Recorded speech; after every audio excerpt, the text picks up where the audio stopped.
Hello everyone, welcome back to my YouTube channel. Today we'll be starting a new chapter that is creative aspect of advertising. Creativity is the ability to develop ideas that are novel as well as useful. First topic is introduction and meaning of creativity. Creativity is at the heart of everything. We do our ability to transform strategic thinking into ideas enables us to develop creative communications that work in the market, whether it is print, radio, or television ad, or a corporate brochure, or an annual report. Creativity makes our work stand out. It means creativity means any kind of skills. Basically creativity के basis पर ही हम अपनी strategic thinking को ideas में convert कर पाते हैं, जिससे क्रिएटिव कम्युनिकेशन को डेवलप करने में हेल्प मिलती है। किसी भी तरह से किसी भी मीडिया में अगर कम्युनिकेट किया जाता है, चाहे वो प्रिंट मीडिया हो, रेडियो, टेलीविज़न, कॉर्पोरेट ब्रोशर या एनुअल रिपोर्ट, सभी जगह पर क्रिएटिविटी की अपनी एक इम्पॉर्टेंस होती है। It means creativity means being novel and appropriate. It is the ability to generate fresh, unique, and appropriate ideas that can be used as a solution to communication problem. It means creativity में एक ऐसी ability होती है जिसके basis पर किसी भी communication problem को solve करने के लिए fresh and appropriate ideas को generate किया जाता है, ताकि communication problem का solution find out किया जा सके। Next topic is different stages of creativity. There are three different stages of creativity in advertising, namely create, creation, and creativity. First point is create. It means to bring something into being and originate a new and unique idea. It means किसी भी new idea को, किसी भी unique idea को उसकी existence में लेकर के आना। इट मीन्स इसमें सबसे पहले किसी भी एक यूनिक आइडिया को जनरेट किया जाता है। Next second is creation. After the process of creating or originating a new idea, being created original product of human invention or imagination leads to creation. It means एक बार unique idea create कर लेने के बाद उसके हिसाब से एक new original product को क्रिएट किया जाता है। Next, third is creative. In order to understand the creativity or being creative can be translated into seeing same thing as everybody else but thinking differently. It means create और creation के बाद एक बार unique idea आने के बाद और उसके बाद उसी के अकॉर्डिंगली प्रोडक्ट को क्रिएट कर लेने के बाद नेक्स्ट स्टेप आपके पास आता है कि सारे पर्सन की जो थिंकिंग है वो डिफरेंट होती है। देन उसके हिसाब से अपनी एडवर्टीजमेंट को या जो इन्फॉर्मेशन कम्युनिकेट की जा रही है उसको इस ढंग से प्रेजेंट किया जाए कि सबके लिए उसका सेम मीनिंग रहे। इट मीन्स वो क्रिएटिव बन जाए। Then next topic is creativity in advertising. It means creativity का एडवर्टाइजिंग के अंदर क्या रोल होता है। Creativity in advertising is an important element in the success of promotional efforts.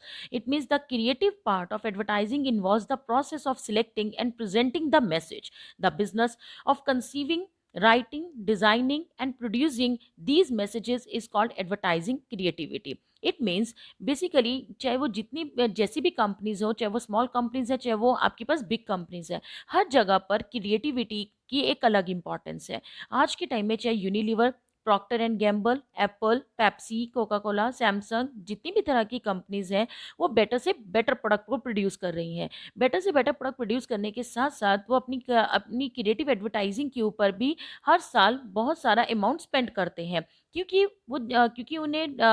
उन्हें पता है कि अगर बिजनेस को हमने सक्सेस की तरफ लेकर के जाना है तो उसके लिए हमें एडवर्टीजमेंट को क्रिएटिव बनाने की जरूरत होती है, ताकि कस्टमर्स को प्रोडक्ट के बारे में इंफॉर्मेशन प्रोवाइड किया जा सके और इंफॉर्मेशन प्रोवाइड करके उन्हें परस्यूड करके हम प्रोडक्ट की सेल को भी बूस्ट कर सकते हैं, साथ के साथ ब्रांड की इमेज को भी बूस्ट किया जा सकता है। इट मीन्स एडवर्टाइजिंग के क्रिएटिव प्रोसेस के अंदर बेसिकली हम मैसेज की सिलेक्शन करते हैं, और ये एक तरह का आपके पास क्रिएटिविटी इन एडवर्टाइजिंग एक तरह का प्रोसेस है जिसमें मैसेज की सिलेक्शन और मैसेज को किस ढंग से प्रेजेंट किया जाना है, इन पार्ट्स को कवर अप किया जाता है।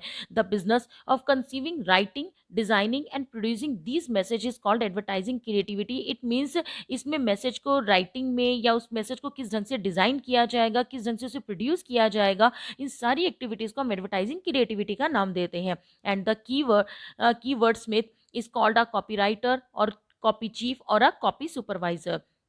The success of advertising depends to a great extent of the quality on the quality of the message or copy of advertisement rather than the money spent on advertising. It means हमारी जो business की success है या जो promotional efforts किए जा रहे हैं उन सब के ऊपर इसकी ज़्यादा इंपॉर्टेंस नहीं है कि एडवर्टाइजमेंट के ऊपर कितना अमाउंट स्पेंड किया जा रहा है, बल्कि इसकी हमारी एडवर्टाइजिंग की सक्सेस इसके ऊपर डिपेंड करती है कि जो एडवर्टाइजमेंट दी जा रही है उसके अंदर किस टाइप का मैसेज प्रोवाइड किया जा रहा है, उस मैसेज की क्वालिटी कैसी है और जो एडवर्टाइजमेंट दी जा रही है उसकी कॉपी कैसी है। उसकी क्वालिटी, मैसेज की क्वालिटी और एडवर्टाइजमेंट की कॉपी जितनी ज़्यादा इफेक्टिव होती है, हमारी एडवर्टाइजिंग भी उतनी ही इफेक्टिव होती चली जाती है। For example, when we hear हर घर कुछ कहता है, इसका अगर जब भी हम इस स्लोगन को सुनते हैं तो हमें एशियन पेंट्स को की एड रिमाइंड हो जाती है। इट मीन्स उसके अंदर जो इन्फॉर्मेशन प्रोवाइड की जा रही है वो एशियन पेंट्स के बारे में इन्फॉर्मेशन प्रोवाइड की जा रही है। इट मीन्स क्रिएटिविटी के थ्रू हम कस्टमर्स को इतना इन्फ्लुएंस कर सकते हैं ताकि उन कस्टमर्स को प्रोडक्ट के बारे में परस्यूट भी किया जा सके और ईजिली कस्टमर को प्रोडक्ट के बारे में रिमाइंड भी करवाया जा सके। जो स्लोगन्स यूज़ किए जाते हैं उसके बेसिस पर कस्टमर्स को बार बार उस प्रोडक्ट के बारे में रिमाइंड भी करवाया जाता है। तो प्रोडक्ट के बारे में परसुएट करने से और प्रोडक्ट के बारे में बार बार एडवर्टीजमेंट देने से या स्लोगन्स को यूज़ करने से उनके ऊपर इतना पॉजिटिव इम्पैक्ट पड़ता है जिससे मार्केट में प्रोडक्ट की डिमांड इंक्रीज हो जाती है, एक ब्रांड इमेज इंक्रीज हो जाती है, जिससे सेल को इंक्रीज करने में, सेल को बूस्ट करने में भी हेल्प मिलती है। Then three aspects are most accepted for advertising being creative. Three aspects are universally most accepted. These in this perspective, the creative situation. These aspects are explained below. First is the creative process. It means receiving most of attention, focusing or mechanism or phases involved during the process. One partakes in the creative act. It means creative process के अंदर basically customers की attention को focus किया जाता है कि ज़्यादा से ज़्यादा कस्टमर को अट्रैक्ट किया जा सके प्रोडक्ट के regarding. Next, second is creative person. This relates to the personality traits of creative peoples who are responsible and the central to this process. इसके अंदर उन persons को लिया जाता है जो कि क्रिएटिव एड्स को बना रहे हैं। इट मीन्स जो एड को क्रिएटिव बनाने में हेल्प करते हैं, जो पर्सन इस तरह की एड कॉपीज को तैयार करते हैं, उन पर्सनस को हम इसके अंदर कवर अप करते हैं। यानी कि वो क्रिएटिव पर्सन के अंदर वो क्वालिटीज़ या उस तरह की इमेजिनेशन इस टाइप की होनी चाहिए कि वो एडवर्टाइजिंग कॉपी को या एडवर्टाइजिंग के अंदर जो मैसेज दिया जा रहा है उसको क्रिएटिव बना सके। Next, third is the creative situation. In this situation, the criteria and characteristics of creativity are considered to provide workable, acceptable and practical aspect of the situation. It means इस situation के अंदर हम ये देखते हैं कि उस क्रिएटिविटी के अंदर किस तरह की करेक्टरिस्टिक्स हैं जिसके थ्रू कस्टमर ईजिली हमारी एड को एक्सेप्ट कर लें और उन्हें ये रियलाइज़ हो कि जो प्रोडक्ट में इंफॉर्मेशन प्रोवाइड की जा रही है वो बिल्कुल ट्रू एंड फेयर है। देन वो प्रोडक्ट आपको किस तरह से बेनिफिट दे सकता है। इट मीन बेसिकली एडवर्टीजमेंट को हमारी इफेक्टिव तभी मानी जाती है जब मैक्सिमम टू मैक्सिमम का टारगेट कस्टमर तक मैसेज डिलीवर हो और उन्हें प्रोडक्ट के उसे एडवर्टीजमेंट उसी सेंस में समझ में भी आए जिस सेंस में हम समझाना चाहते हैं। इट मीन जिस सेंस में हम मैसेज को कन्वे करना चाहते हैं उसी सेंस में मैसेज उन्हें समझ में भी आए और साथ के साथ जो हमारा मेन टारगेट है कम्युनिकेशन का, एडवर्टीजमेंट देने का, कि हम मैक्सिमम टू मैक्सिमम कस्टमर को अट्रैक्ट कर सके, उन्हें परसुएट कर सके और सेल को बूस्ट कर सके, वो टारगेट भी हमारा पूरा हो जाए। Different different person, different different authors and creative aspect का डिफरेंट सेंस में मीनिंग लेते हैं। लाइक कुछ एक्सपर्ट्स का मानना ये है कि जो हमारी क्रिएटिविटी है वो ओरिजिनल होनी चाहिए या आर्टिस्टिक वैल्यू होनी चाहिए, यूनिकनेस होनी चाहिए ताकि कस्टमर्स को अट्रैक्ट किया जा सके। और इस चीज़ के अकॉर्डिंगली एडवर्टीजमेंट को इतना इफेक्टिव बनाया जा सके ताकि कस्टमर्स को हम परसुएट कर सके और हमारी जो प्रोडक्ट की सेल है वो भी बूस्ट हो सके। Then creativity is an art. An artist, writer, poet or novelist, playwriter takes well-known ideas, words and phrases and relates them in a fresh, often brilliant manner while preparing an advertising copy. They combine the product attributes and the ideas, words and phrases in such a manner that persuades the consumers to buy the product. The combination really represents an art or creativity. It means creativity एक तरह का art है जिसे artist, poet, novelist या play writer का सारे ideas या जो भी उसने वर्ड्स यूज़ करने हैं उनको सब वे से सारी इंफॉर्मेशन कलेक्ट करके उसके अंदर उसको इस ढंग से एडवर्टीजमेंट कॉपी को तैयार किया जाता है ताकि कस्टमर को प्रोडक्ट के बारे में सारी इंफॉर्मेशन भी प्रोवाइड की जा सके। उसके अंदर किस ढंग से आपने वर्ड्स को यूज़ करना है, उसे प्रॉपरली इस ढंग से यूज़ किया जाए ताकि कस्टमर प्रोडक्ट के बारे में इन्फ्लुएंस हो सके, कस्टमर्स को ईजिली परसुएट किया जा सके, देन वो प्रोडक्ट को ईजिली बाय भी कर ले। इट मीन्स इन सब के कॉम्बिनेशन को हम आर्ट ऑफ क्रिएटिविटी का नाम देते हैं। इट मीन्स एडवर्टाइजिंग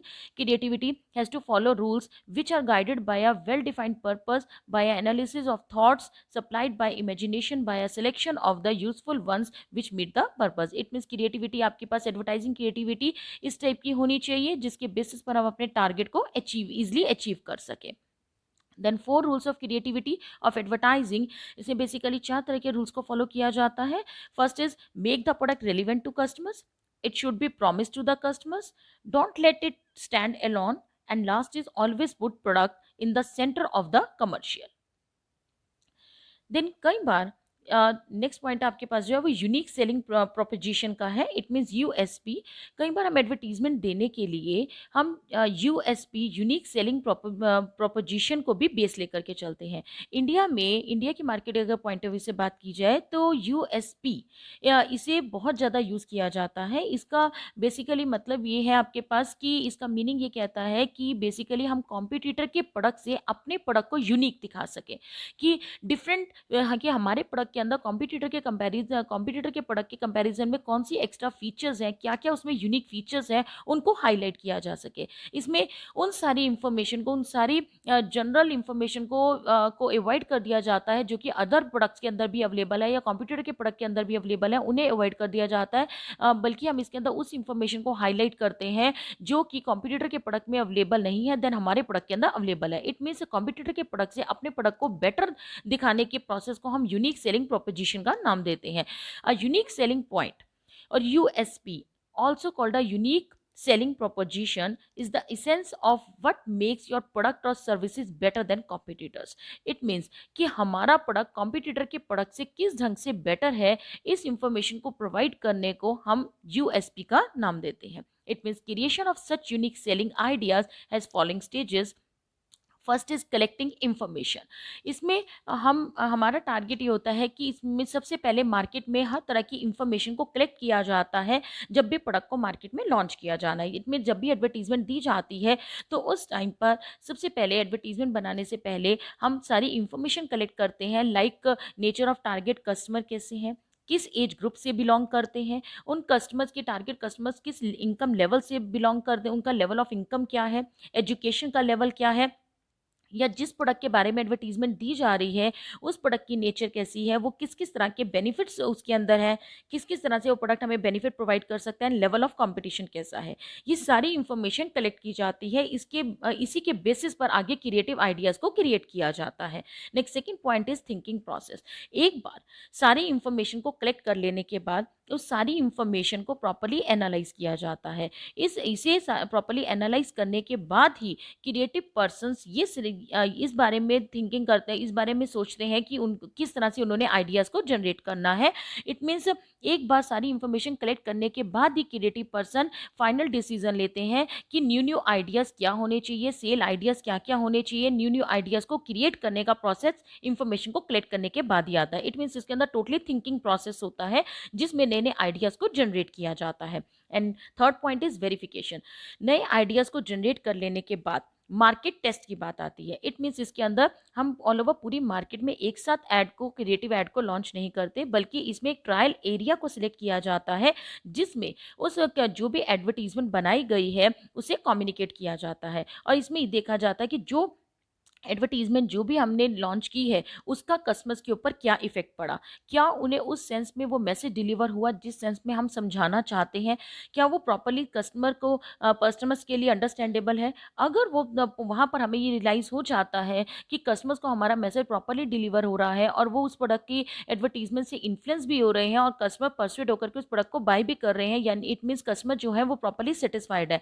अगर हमें सेटिस्फैक्ट्री रिस्पॉन्स मिल जाता है देन उस एडवर्टीजमेंट को, एडवर्टाइजिंग कैंपेन को ऑल ओवर पूरी मार्केट में लॉन्च कर दिया जाता है। इट मीन्स इसके अंदर ट्रायल टेस्टिंग की जाती है, मार्केट में टेस्टिंग की जाती है। अगर वहाँ पर हमें रिजल्ट पॉजिटिव मिलते हैं और सेटिस्फैक्ट्री रिस्पॉन्स मिलता है देन उस एडवर्टीजमेंट कैंपेन को एक्चुअली में ऑल ओवर पूरी मार्केट में इंप्लीमेंट कर दिया जाता है। फॉर एग्जाम्पल अगर हम हिंस केचप की बात करें तो उसके अंदर जो एडवर्टीजमेंट दी जाती है उसमें प्रोडक्ट के बारे में एडवर्टीजमेंट देते हुए प्रॉपरली ये बताया जाता है कि ये जो प्रोडक्ट है ये आपका प्योर टमाटो से बना हुआ है, प्रॉपर राइप की फॉर्म में और ऑर्गेनिक वे से दिखाया जाता है। इट मीन्स अगर हम इस पिक को देखते हैं तो इसके अंदर जो टमाटो केचप की आपको बॉटल दिखाई जा रही है उसे आप कटिंग राइप्स की फॉर्म में दिखाया जा रहा है। इट मीन्स इसके अंदर ये बताया जा रहा है कि जो प्रोडक्ट है वो प्योर टमाटोज का बना हुआ है और ऑर्गेनिक है। इट मीन्स इसके अंदर किसी भी तरह टोटली टमाटोज के स्लाइसेस के बेसिस पे इन्होंने बता दिया कि टोटली ऑर्गेनिक है, इसके अंदर किसी भी तरह से कोई भी मिक्सिंग नहीं की गई। आपको जो प्रोडक्ट मिल रहा है वो बिल्कुल 100% नेचुरल वे से आपको प्रोवाइड किया जा रहा है। No one grows ketchup like Heinz. It means what are fantastically simple creative advertisement that serves to promote their tomato ketchup as being totally fully of tomatoes and nothing else। it means इसके अंदर सिर्फ और सिर्फ आपके पास full tomato से बनी हुई ketchup है इसके अंदर, और किसी भी तरह से कुछ भी और किसी भी और तरह की मिक्सिंग नहीं की गई है। By building the familiar shape of the hens ketchup from slice of tomato, they are making the suggestion that the product is pure tomato, ripe, organic and therefore perfect, a clever pure brand conscious example of creative advertising। it means इस तरह की advertisement देने से हम customers को influence कर सकते हैं, उन्हें परस्यूड किया जा सकता है कि उन्हें जो प्रोडक्ट प्रोवाइड किया जा रहा है वो बेटर क्वालिटी का है और वो टोटली आपका ऑर्गेनिक 100% नेचुरल प्रोडक्ट है। The next topic is creative design process in advertising। it means जो जिस टाइम पर basically creative aspect of advertising is to determine what to say in advertising and how to say. जब हम what to say की बात करते हैं तो what to say refers to deciding message content appropriate appeal and slogan. And how to say की बात अगर की जाए तो इट मीन्स उसके अंदर अप्रोप्रिएट लेआउट ऑफ मैसेज और मैसेज फॉर्मेट को फिक्स किया जाता है। इट मीन्स व्हाट टू से में हम ये देखते हैं कि हमारा मैसेज कैसा होना चाहिए, मैसेज के कंटेंट्स क्या होने चाहिए और उसके अंदर किस टाइप की अपील को यूज़ किया जाएगा या उसके अंदर स्लोगन किस टाइप के यूज़ किए जाएंगे। और हाउ टू से का मतलब है कि जिस टाइम पर मैसेज को कन्वे किया जाएगा उस टाइम पर उस मैसेज का अप्रोप्रिएट लेआउट कैसा होना चाहिए या मैसेज का फॉर्मेट कैसा होना चाहिए। इस ढंग से एडवर्टीजमेंट की क्रिएटिविटी को इस ढंग से एडवर्टीजमेंट बनाना ताकि कस्टमर को इन्फ्लुएंस किया जा सके और कस्टमर को परसुएट किया जा सके। तो इस एडवर्टीजमेंट को इफेक्टिव बनाने के लिए कई तरह के पर्सन, चाहे copy writers, artist, directors, layout designer, सभी स्पेशलिस्ट पर्सन मिल करके एडवर्टाइजिंग के डिजाइन को प्रॉपरली क्रिएट करते हैं। इन डिफरेंट स्टेप्स के अंदर डिफरेंट स्टेप्स हैं कि किस किस ढंग से एडवर्टाइजिंग को क्रिएट किया जाता है। Then first point is deciding advertising objective. It mean सबसे पहले इसका एडवर्टाइजिंग किस पर्पस के लिए दी जा रही है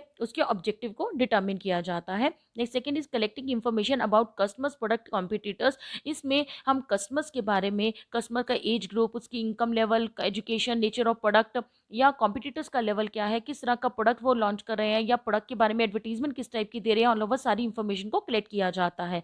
नेक्स्ट थर्ड पॉइंट आ गया generation of new ideas bye creative specialist. इसमें थर्ड स्टेप के अंदर एक बार एडवर्टाइजिंग ऑब्जेक्टिव को फिक्स कर लेने के बाद और मार्केट में कस्टमर, प्रोडक्ट और कॉम्पिटिटर्स के बारे में सारी इन्फॉर्मेशन कलेक्ट करने के बाद नए आइडियाज़ को जनरेट किया जाता है। ये जो न्यू आइडियाज़ जनरेट किए जाते हैं ये टोटली क्रिएटिव स्पेशलिस्ट पर्सन के थ्रू क्रिएट किए जाते हैं। उन क्रिएटिव पर्सनस के अंदर आपके कॉपी राइटर, आर्टिस्ट, डायरेक्टर्स या लेआउट डिज़ाइनर सभी पर्सन, स्पेशलिस्ट पर्सन इंक्लूड हो जाते हैं जो कि मिल करके एक न्यू आइडिया को जनरेट करते हैं। एक बार आइडिया को जनरेट कर लेने के बाद नेक्स्ट स्टेप आता है आपके पास approval of creative ideas. It means जो भी आइडिया क्रिएट किया गया, जो भी आपके पास आइडिया है उसे उसकी अप्रूवल दिलवाई जाती है। इट मीन्स उसकी अप्रूवल ली जाती है। वो एडवर्टाइजिंग मैनेजर उस चीज़ की अप्रूवल देता है कि इस एडवर्टाइजिंग को मार्केट में लॉन्च किया जाना चाहिए या नहीं किया जाना चाहिए। Next is deciding message content, message format and designing ad copy. इसमें यह डिसाइड किया जाता है कि हमने किस तरह की इंफॉर्मेशन कन्वे करनी है, उसका मैसेज कंटेंट, मैसेज फॉर्मेट और उस एड कॉपी की डिजाइनिंग किस टाइप की होनी चाहिए। एंड लास्ट में आपके पास है लेआउट टेस्ट। इट मीन्स एक बार एडवर्टाइजिंग बना लेने के बाद उसका एक ट्रायल टेस्ट किया जाता है जिसमें ये देखा जाता है कि जो एडवर्टीजमेंट हमने देनी है उसको कुछ एरिया में एडवर्टीजमेंट देकर के, एक छोटे से एरिया में, स्मॉल एरिया में एडवर्टीजमेंट देकर के ये चेक किया जाता है कि हमें क्या उसके सेटिस्फैक्ट्री रिजल्ट मिलेंगे या नहीं मिल रहे। अगर हमें उसके सेटिस्फैक्ट्री रिजल्ट मिल जाते हैं देन उस एडवर्टीजमेंट को एक्चुअल में ऑल ओवर पूरी मार्केट में लॉन्च कर दिया जाता है। तो इस वजह से एडवर्टाइजिंग प्रोसेस को फॉलो किया जाता है। इट मीन्स एडवर्टाइजिंग के डिजाइनिंग प्रोसेस को इस ढंग से क्रिएट किया जाता है।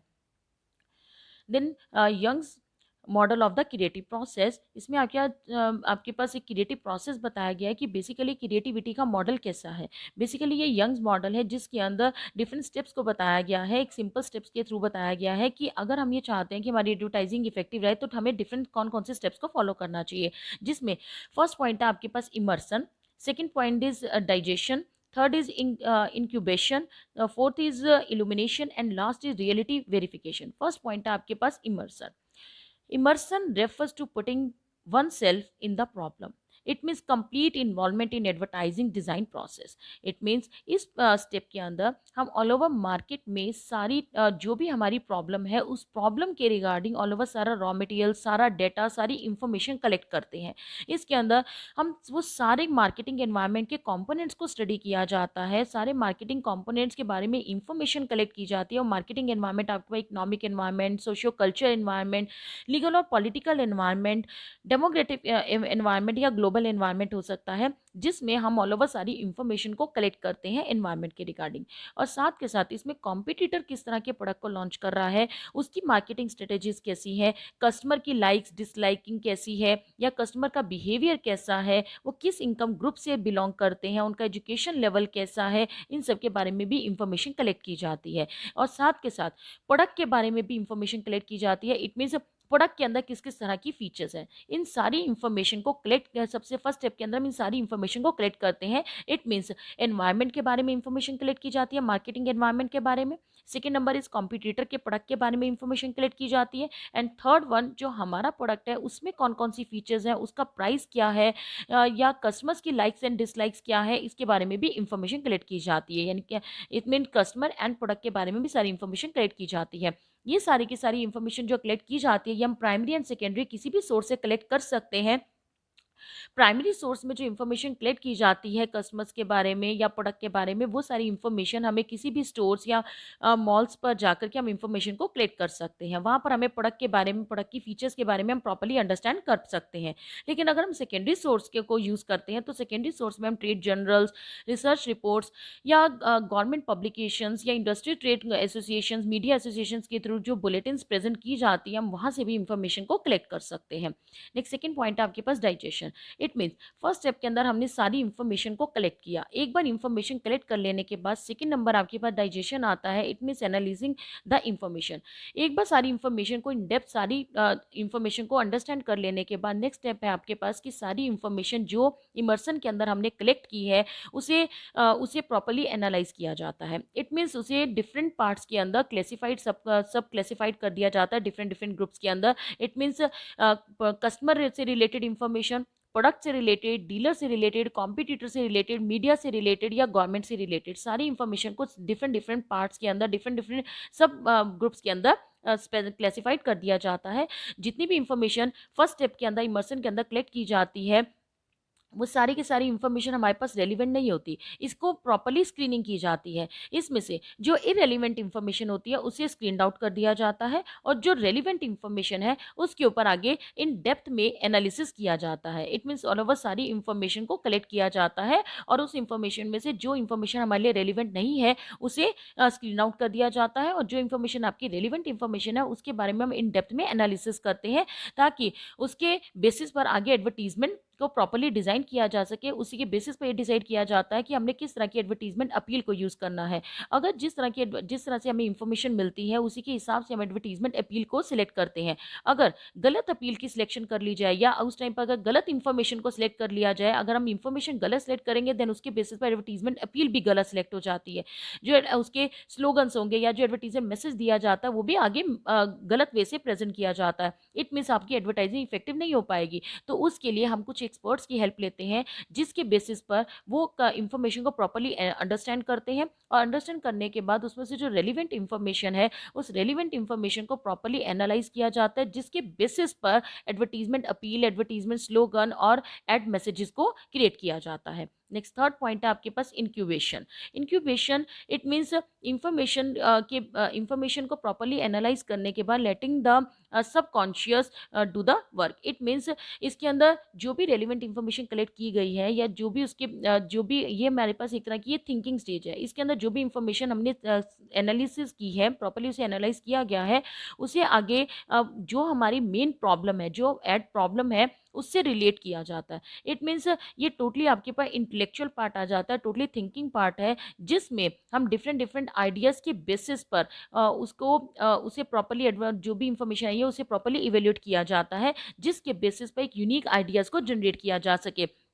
इट मीन्स इसमें प्रॉपर्ली जितने भी आइडियाज़ आपके पास अवेलेबल हुए हैं उन सब को प्रॉपर्ली डीपली स्टडी किया जाता है, ताकि न्यू न्यू आइडियाज़ को जनरेट किया जा सके। इसमें हमारा जिस टाइम पर हम नए नए आइडियाज़ को जनरेट करते हैं, उस टाइम पर हमारी जो थिंकिंग है वो पॉजिटिव होती है कि ज़्यादा से ज़्यादा आइडियाज़ को जनरेट किया जा सके। इसमें जो नए नए आइडियाज़ को जनरेट किया जाता है उसमें ग्रुप ऑफ पर्सनस इकट्ठे होते हैं, जिसमें वो इसके बारे में प्रॉपर्ली आपस में डिस्कशन करते हैं, ताकि नए से नए आइडियाज़ जनरेट हो सके। जितने ज़्यादा नए आइडियाज़ जनरेट होते हैं उसे क्रिटिसाइज़ नहीं किया जाता। इस स्टेप के अंदर जस्ट अगर हम इसे क्रिटिसाइज़ करेंगे तो उससे जो न्यू आइडियाज़ आ रहे हैं उसके अंदर कहीं न कहीं बैरियर राइज़ हो जाती है। इट मीन्स इस स्टेप के अंदर हम न्यू न्यू आइडियाज़ को जनरेट करते हैं, और उसमें से कुछ आइडियाज़ ऐसे होते हैं जो कंप्लीट हो जाते हैं, बट कुछ आइडियाज़ ऐसे भी होते हैं जो कि हमारे उस टाइम पर कंप्लीट नहीं हो पाते। तो इस टाइम पर हमारा टारगेट न्यू न्यू आइडियाज़ को जनरेट करना होता है, मैक्सिमम टू मैक्सिमम आइडियाज़ को जनरेट करना होता है, उसे वहाँ पर बीच में किसी भी तरह की बैरियर राइज़ करना नहीं होता। इनमें से जो आइडियाज़ हमारे कंप्लीट हो जाते हैं उनमें से आगे फर्दर डिस्कशन की जाती है। इट मीन्स फर्दर हम उसके उन पॉइंट्स के ऊपर एनालिसिस करते हैं, बट जो जो आइडियाज़ हमारे इनकम्प्लीट रह जाते हैं उन पॉइंट्स को भी उन जो हमारे इनकम्प्लीट आइडियाज़ हैं उनको भी फर्दर जब हम एडवर्टीजमेंट डिज़ाइनिंग करते हैं उस टाइम पर उसे यूज़ कर लिया जाता है। इट मीन्स इनक्यूबेशन का मतलब हुआ कि इसके अंदर हम डीपली स्टडी कर रहे हैं जो भी हमने डाटा कलेक्ट किया है। इट मीन्स रेलिवेंट इंफॉर्मेशन और जो भी हमारे पास डाटा अवेलेबल है उसे डीपली स्टडी किया जाता है, ताकि न्यू न्यू आइडियाज़ को जनरेट किया जा सके, और जितने न्यू आइडियाज़ जनरेट किए जाते हैं उन्हें क्रिटिसाइज़ नहीं किया जाता, और ताकि किसी भी तरह की कोई बैरियर राइज ना हो। और जितने भी न्यू आइडियाज़ हमारे सामने आते हैं उनमें से कुछ आइडियाज़ आपके कंप्लीट होते हैं और कुछ आइडियाज़ आपके इनकम्प्लीट रह जाते हैं, लेकिन जो हमारे इनकम्प्लीट भी रह जाते हैं आइडियाज़ उनको भी आगे फर्दर जब भी हम एडवर्टीजमेंट डिज़ाइनिंग बनाते हैं उस टाइम पर उन्हें यूज़ कर लिया जाता है। इट मीन्स इसमें हम प्रॉपर्ली स्टडी करके न्यू आइडियाज़ को जनरेट करते हैं। नेक्स्ट पॉइंट है आपके पास illumination. Illumination mean birth of an idea. इसमें हमने जितने आइडियाज़ को जनरेट किया है था लास्ट स्टेप के अंदर, उन सारे आइडियाज़ के बेसिस पर हम जो जो हमारे पास कंप्लीट आइडियाज़ हैं उनमें से हम जो बेस्ट आपके पास आइडिया होता है, जो फाइनल आइडिया है उसको जनरेट करते हैं। इट मीन डिफरेंट आइडिया में से जो हमारे लिए बेस्ट आइडिया लगता है उस आइडिया की इसके अंदर सिलेक्शन की जाती है। बट जो हमारे इनकम्प्लीट आइडियाज़ थे, अगर हमें रिक्वायरमेंट होती है तो इस स्टेप के अंदर हम उन इनकम्प्लीट आइडिया भी अगर हमारे लिए इंपॉर्टेंस रखते हैं, देन उसको कंप्लीट थिंकिंग के अंदर कन्वर्ट कर दिया जाता है, देन उसे भी एडवर्टीजमेंट कैंपेन के अंदर यूज़ कर लिया जाता है। इट मीन्स इसके अंदर जो हमारी क्रिएटिविटी जो हम एडवर्टीजमेंट देते हैं, जो हमारा मेन कम्युनिकेशन किया जाता है, उसका मेन पर्पज़ ये होता है कि जो एडवर्टीजमेंट दी जाए या जो भी आइडियाज़ हैं वो क्रिएटिव होने चाहिए, यूनिक होने चाहिए और ओरिजिनल होने चाहिए, ताकि जो कम्युनिकेशन किया जा रहा है वो हमारे लिए मीनिंगफुल मैसेज को कन्वे कर सके। इट मीन्स टारगेट कस्टमर को मोटिवेट किया जा सके ताकि वो प्रोडक्ट को परचेज कर सके। इसमें कुछ ऐसे आइडियाज़ जो कि हमारे लिए रेलिवेंट नहीं है उनको एलिमिनेट भी कर दिया जाता है, बट इसमें बेस्ट टू बेस्ट आइडिया की सिलेक्शन की जाती है, फाइनल आइडिया की सिलेक्शन की जाती है जो कि हमारे कम्युनिकेशन ऑब्जेक्टिव या हमारे मार्केटिंग ऑब्जेक्टिव से मैच करते हो, जो कि हमारे टारगेट को पूरा कर सके। तो इसके अंदर जो आइडियाज़ दिए जाते हैं वो आपके पास यूनिक ओरिजिनल होने चाहिए, ताकि वो हमारे मेन पर्पज़ को, कि जो हमारा पर्पज़ है कि हमने सेल को बूस्ट करना है या कस्टमर्स को मोटिवेट करना है, उस टारगेट को पूरा किया जा सके। एंड लास्ट पॉइंट आ गया reality verification. Reality verification studying the idea and reshaping it for practical usefulness. It means final idea की सिलेक्शन करने के बाद हम इसके ट्रायल एरिया में, सिलेक्टेड ट्रायल एरिया के अंदर टेस्टिंग करते हैं। इट मीन्स जो एरिया सिलेक्ट किया गया है, इट मीन्स उस एरिया में उस एडवर्टीजमेंट को अप्लाई किया जाता है और ये देखा जाता है कि उस सिलेक्टेड एरिया को जो हमने मैसेज को डिलीवर किया, इट मीन्स उस एड मैसेज को जब कम्युनिकेट किया गया तो टारगेट कस्टमर्स उस मैसेज को प्रॉपरली अंडरस्टैंड कर पाए या नहीं कर पाए, उनकी तरफ से जो हमें रिस्पॉन्स मिला वो पॉजिटिव मिला या नहीं मिला। इट मीन्स टारगेट कस्टमर के इंटरेस्ट को चेक किया जाता है अगर हमें लगता है कि जो कस्टमर्स हैं वो सेटिस्फाइड है, इट मीन्स हमें सेटिस्फैक्ट्री रिजल्ट मिलता है, देन उसके बेसिस पर फुल एडवर्टीजमेंट कैंपेन को लॉन्च कर दिया जाता है। It means all over advertisement को प्रॉपर वे से लॉन्च कर दिया जाता है। बट अगर हमें ये रियलाइज होता है कि उसके अंदर कस्टमर सेटिस्फाइड नहीं है, देन उस टाइम पर क्रिएटिविटी के अंदर कुछ ना कुछ चेंजेस किए जाते हैं। इट मीन्स जो एडवर्टीजमेंट क्रिएट की गई है उसके अंदर कुछ ना कुछ चेंजेस किए जाते हैं ताकि वो एडवर्टीजमेंट हमारी इफेक्टिव बन सके। बट अगर कस्टमर सेटिस्फाई हो जाते हैं, टारगेट कस्टमर से हमें पॉजिटिव रिस्पॉन्स मिलता है, देन उस एडवर्टीजमेंट को ऑल ओवर फुल वे से एप्लीकेबल कर दिया जाता है। इस बेसिस पर हम ये कह सकते हैं कि एडवर्टाइजिंग में क्रिएटिविटी का मेन रोल होता है। Then creativity is the essence. Advertising is like a flower and creativity is like its fragrance. Those who like scent of sandalwood may snub jasmine, but then there is no aroma which can appease to all. In advertising, creativity is different from that of the art of literature. Advertising creativity has a purpose to fulfill beyond creating an appeal for itself. Professor Jeff L. Richards says creativity without strategy is called art.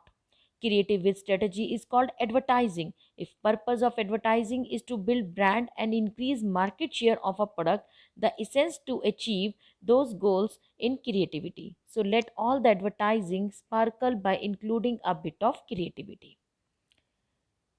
Hope आपको ये video पसंद आई होगी। अगर आपको ये video पसंद आई तो please इस वीडियो को लाइक कीजिए, शेयर कीजिए और मेरे चैनल को सब्सक्राइब कर लीजिए ताकि आपको आने वाली वीडियोस की अपडेट्स मिलती रहें। Thank you.